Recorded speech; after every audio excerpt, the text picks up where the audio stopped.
Regardez bien cette voiture, la Porsche Taycan Sport Turismo. Pendant des années, c'était l'étalon or intouchable. Le point d'équilibre parfait entre l'ingénierie électrique et le luxe statutaire européen. Et puis, il y a ça. Un véhicule de près de 5,20 m de long, capable de translater latéralement pour s'insérer dans une place de parking. Ce que vous regardez n'est pas un concept car, c'est la Denza Z9GT. Et d'un point de vue purement mécanique et stratégique, c'est l'une des offensives les plus agressives jamais lancées contre l'industrie automobile allemande. Sa fiche technique ne ressemble pas à celle d'une concurrente, mais à celle d'un changement de génération. 3 moteurs électriques indépendants, 952 chevaux, un rayon de braquage de 4,62 mètres, soit l'équivalent d'une citadine. Une architecture de charge capable de passer de 10 à 97% en très exactement 9 minutes.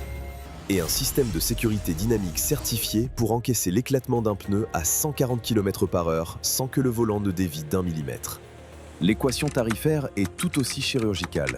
Ce concentré d'ingénierie arrive en Europe à un tarif estimé qui divise presque par deux la facture d'une Porsche Taycan à équipement équivalent.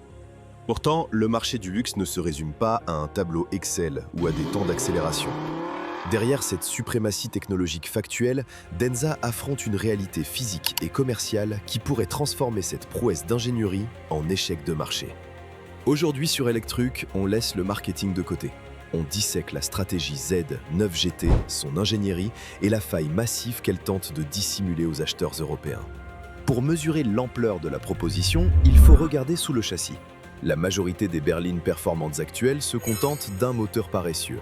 Denza déploie ici l'architecture E-Cube.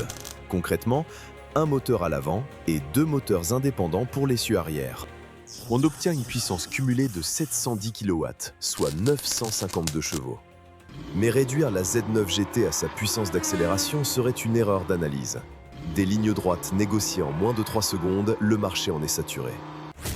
La véritable innovation, celle qui inquiète réellement les bureaux d'études européens, c'est la gestion vectorielle du couple sur l'essieu arrière. L'indépendance mécanique des 2 moteurs arrière permet de se passer de différentiels classiques. L'ordinateur de bord recalcule la répartition de la puissance en quelques millisecondes. En courbe, le système peut appliquer un couple positif maximum sur la roue arrière extérieure, tout en appliquant un couple négatif sur la roue intérieure. Couplé à des roues arrière directrices capables de braquer dans des directions opposées, ce vecteur de couple permet au véhicule de pivoter autour de son propre centre de gravité. C'est ce qu'on appelle le compass turn. Ce niveau de microgestion n'a pas qu'une vocation spectaculaire pour le stationnement. Il modifie les fondamentaux de la sécurité active. Si le véhicule subit une perte de pression brutale ou un éclatement sur l'autoroute à 140 km/h, la désimétrie de l'adhérence envoie instantanément la voiture dans le décor. Ici, la puce de contrôle détecte la perte de friction et ordonne aux 3 autres roues de compenser instantanément la trajectoire par des impulsions de couple individuelles. Le véhicule maintient son cap, en ligne droite. C'est sur ce point précis que le constructeur marque une rupture. Il ne se bat plus sur l'autonomie ou la taille des écrans, il se bat sur la physique dynamique du véhicule. L'autre pilier de cette architecture concerne le stockage et la recharge. La voiture repose sur la technologie de batterie LFP Blade de BYD, intégrée de manière structurelle au châssis. Mais c'est l'infrastructure de charge qui dicte la véritable cadence. La marque annonce une compatibilité avec des bornes de flash charging de 1500 kW. Le résultat opérationnel ? Une recharge de 10 à 97% abattue en 9 minutes. Et pour contrer l'effondrement des performances électriques en hiver, le système de gestion thermique permet de garantir ce temps de charge même avec des cellules exposées à moins 30 degrés Celsius. Face à ce cahier des charges, l'ingénierie allemande ne peut pas plaider la supériorité technologique. Elle est, à ce stade précis, contrainte de s'aligner ou de se justifier. Si la technique impressionne, l'habitacle est une véritable déclaration de guerre idéologique à l'Europe. Historiquement, le premium allemand, Porsche en tête, repose sur l'austérité sportive. Un design épuré, centré sur la conduite et un catalogue d'options long comme le bras. Denza prend le pari inverse, l'abondance totale de série. L'intérieur est dessiné comme un salon de première classe. Vous êtes accueilli par pas moins d'une dizaine d'écrans, dont des caméras de rétrovision numérique intégrées dans les portières. Mais c'est dans les détails que le fossé se creuse. La Z9GT propose 2 réfrigérateurs intégrés, un pour les passagers avant et un énorme pour les places arrière, capable de stocker du champagne. Les portes s'ouvrent et se ferment électriquement d'une simple pression. Les sièges arrière sont ventilés, massants et s'allongent presque comme dans un jet privé. Et souvenez-vous, tout cela vient habiller un design extérieur signé Wolfgang Egger. L'ancien directeur du design d'Audi n'a pas dessiné une ligne au hasard. Ce profil de shooting brake, très effilé, vise très exactement la clientèle de la Porsche Panamera ou de la Taycan Sport Turismo. Sauf qu'ici, on vous livre la puissance d'une hypercar et le confort d'une limousine pour une fraction du prix. En Chine, cette voiture s'échange contre l'équivalent de 45 000 à 55 000 euros.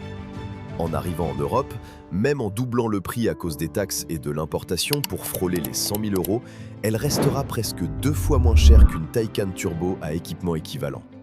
Sur le papier, le match semble plié. Le hold-up est parfait. Mais redescendons sur Terre un instant, car c'est ici que la promesse du tueur de Porsche se heurte violemment à la réalité de notre marché. Soyons pragmatiques. Premier mur, la physique. Empiler 3 moteurs, 2 frigos, des kilomètres de câblage et une batterie gigantesque a un coût. La Denza Z9 GT accuse un poids colossal qui oscille entre 2,7 et près de 3 tonnes selon les versions. C'est obèse. La technologie E-Cube a beau compenser énormément de choses, la physique reste la physique. Sur une autoroute en ligne droite, c'est un missile impérial. Mais sur une petite route de montagne, au premier freinage appuyé en descente, l'inertie de ces 3 tonnes va martyriser les freins et les pneus. Le toucher de route chirurgical, la direction communicative et la rigueur d'un châssis Porsche, cela ne s'imite pas avec des lignes de code. Si vous cherchez une vraie sportive pour enchaîner les virages, la Taycan restera intouchable. Deuxième mur, et c'est sans doute le plus fatal, le blason. Dans le segment des véhicules à 100 000 euros, on n'achète pas seulement une fiche technique, on achète un statut, un héritage. Quand vous posez les clés d'une Porsche sur la table, l'histoire parle pour vous. Demain, qui va dépenser 100 000 euros pour une Denza en Europe? Un nom inconnu au bataillon. Cela pose la question cruciale de la décote. Acheter cette voiture neuve, c'est prendre le risque de voir sa valeur s'effondrer de moitié en moins de 3 ans sur le marché de l'occasion, car la demande sera balbutiante. Enfin, quid du service après-vente? Porsche a un réseau dense, réactif, capable de vous prêter un véhicule premium à la moindre révision.